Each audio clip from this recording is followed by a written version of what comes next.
Thank you, Damien. Good morning, everybody. I'm delighted to open up the proceedings today at the James Hay Annual Symposium. We've been doing these events now for the past four and a half years. And personally, I'm delighted that over that period, we've seen a number of you and a number in the room today that continue to support us, that continue to come to these events. So the reassuring part for us is that we continue to add value by bringing the good quality speakers in the room today amongst our technical team to ensure that we provide you value and help you through the support, the advice and the recommendations that you give to your customers. As Damien alluded to in the short video at the beginning, we've been in business now for 40 years next month. There's a number of, the presentations outside. Damien's alluded to the fact that we'd like you to join us a little later to celebrate those 40 years. But we are acutely aware that we couldn't be where we are today without your support, your continued support, and without obviously the recommendations of you giving us your investors and us helping you support those investors through the accumulation of their wealth and obviously unravelling that wealth with the advice that you give.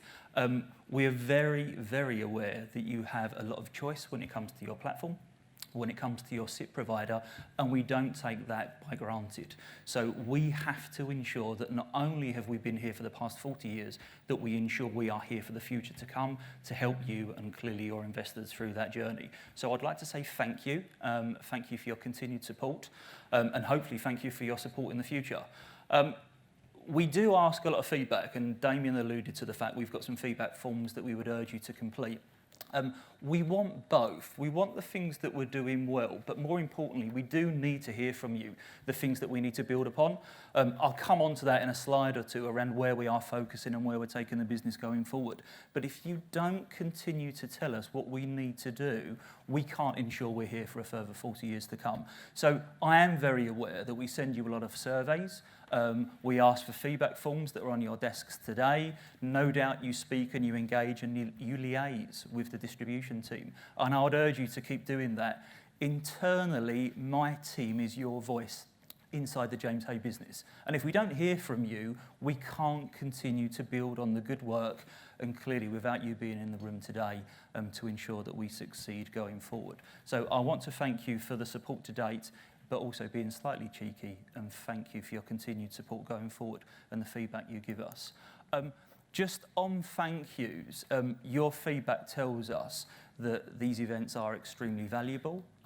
You do really enjoy some of the speakers, and we see our role is to ensure that we do bring the quality speakers to you. It's been quite turbulent times recently.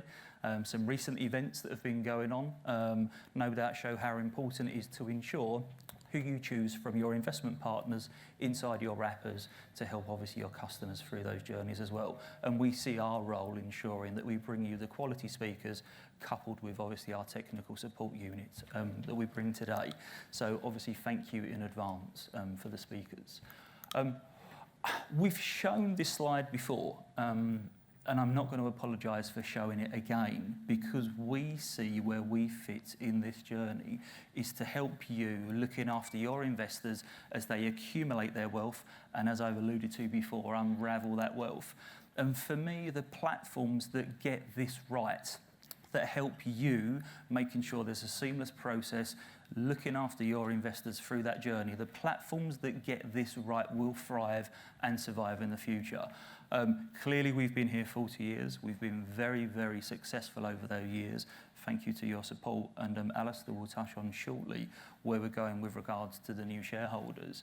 But for us, the job that we see where we fit in this diagram is probably those 15 or 20 years pre-retirement and post-retirement, helping you across the multiple wrappers that are available on our investment platform to support you and obviously your investors.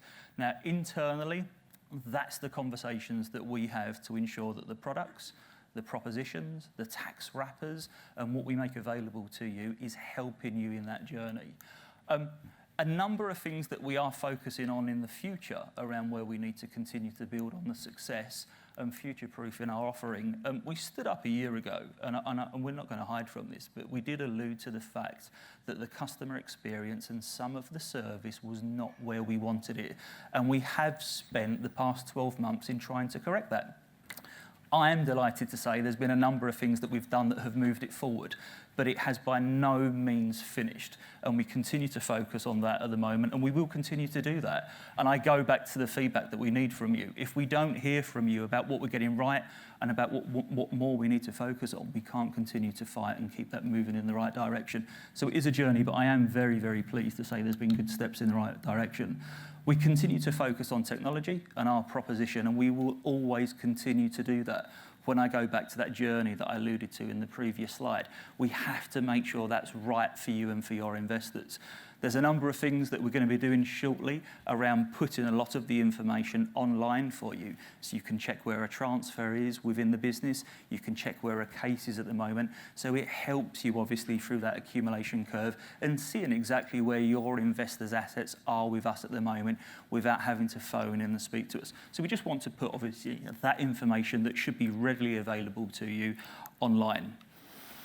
A number of other areas that we continue to do, and again, I'm not going to apologise, is just going back to ensuring the job that has to be done remains at the heart that we do. We have set up a customer committee internally, and actually it's how we are your voice internally within the business to ensure that we are focusing on the right things. So again, your feedback, as I've alluded to, is absolutely paramount, because for us, whether we're here or not, we want to make sure that the business is here for the next 40 years plus. So again, a big, big thank you for your support so far. I spoke earlier with regards to financial security and stability. There's not many platforms in this industry that are actually making money and being successful. We are one of the lucky few, and we've made and done really, really well for 40 years. Interestingly, with the announcement with Papyrus, I think it's the right time to bring Alastair to the stage, just so he can actually take you through around the rationale, the reasons, and the next steps for us around what we're doing. So thank you very much. Thanks, Paul. Good morning.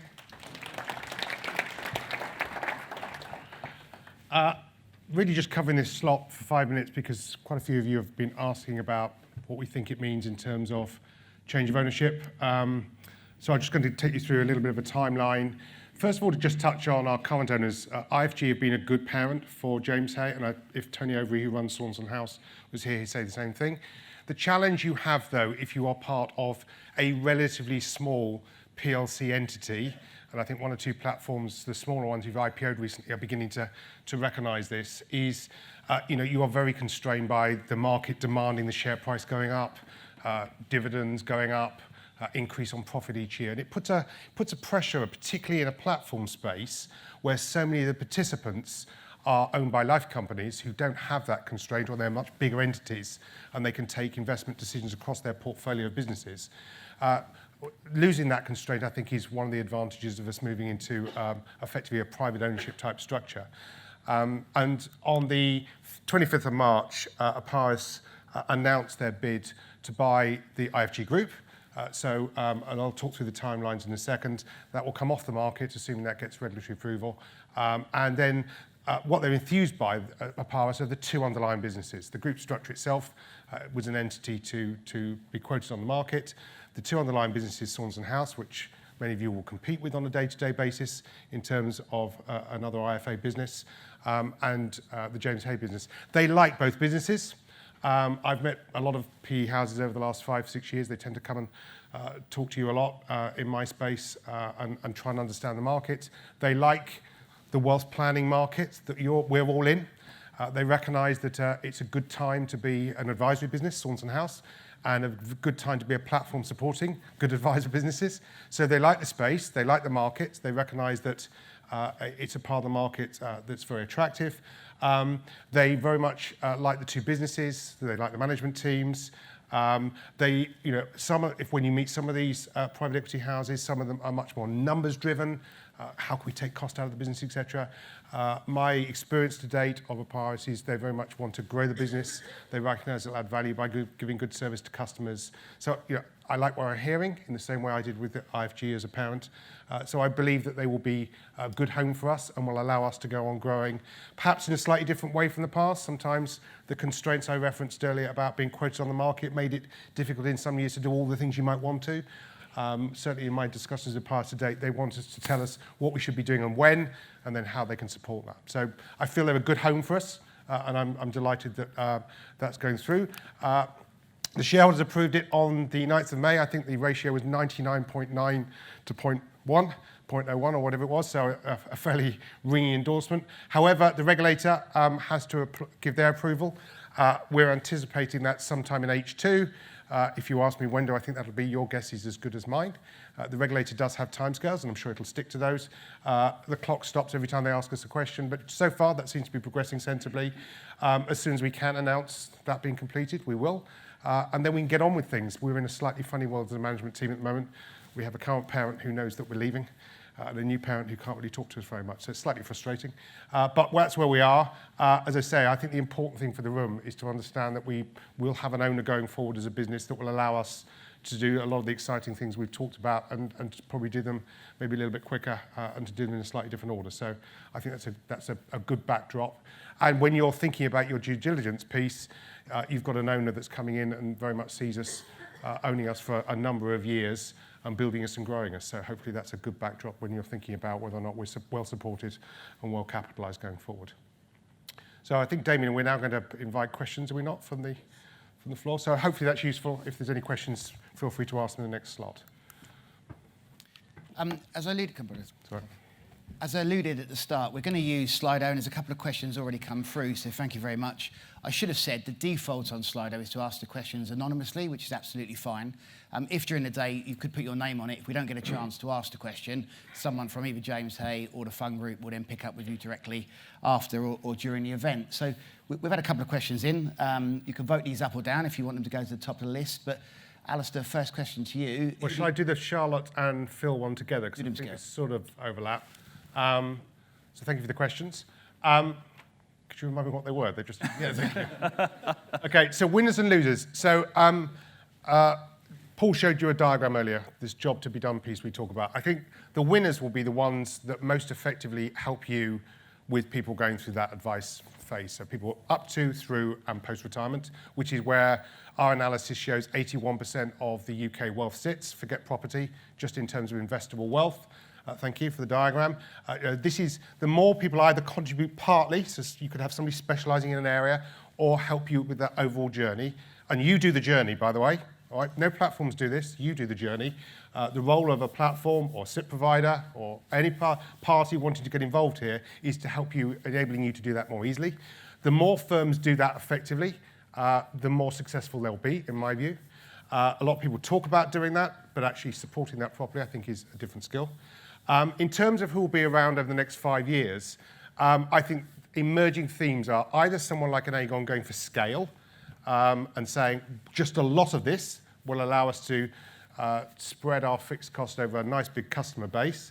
I think equally that scale debate with Aegon has shown you the challenge of that.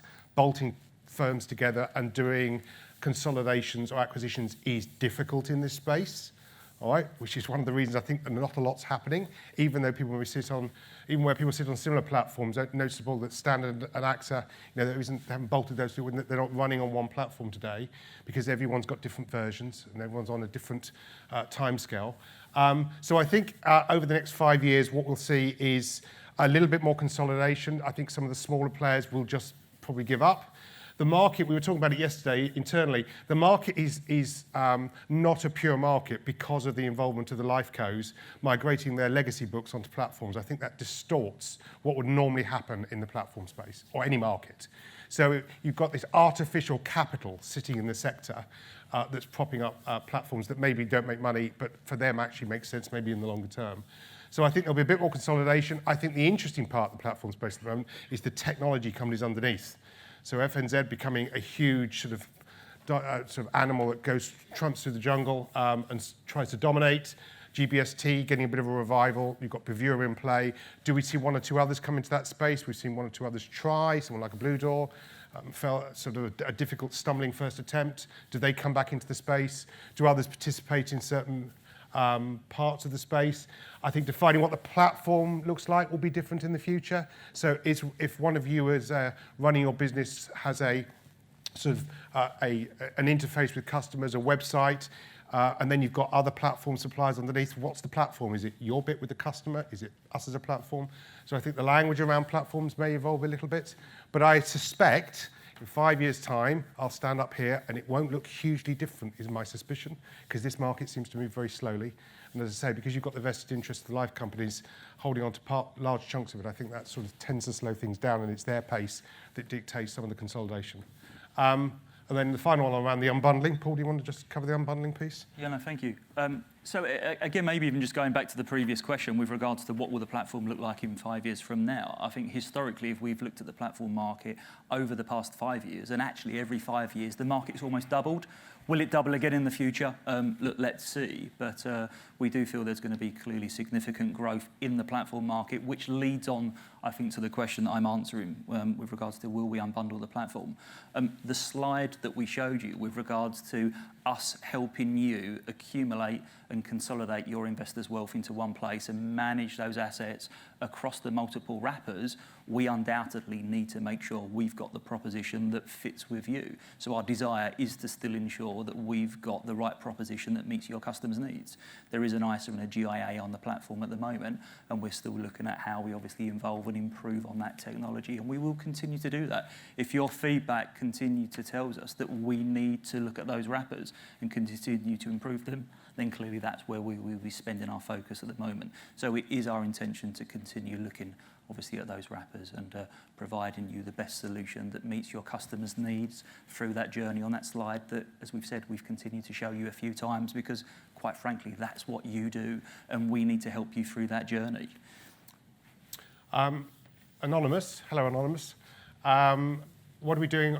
No, sorry, the one above. Are you still planning, can we go back to the question that I was quite keen to answer? The unbundling point. The unbundling, no, there was one, I thought we had one in between. Technology I want to just pick up on because we get asked that quite a bit.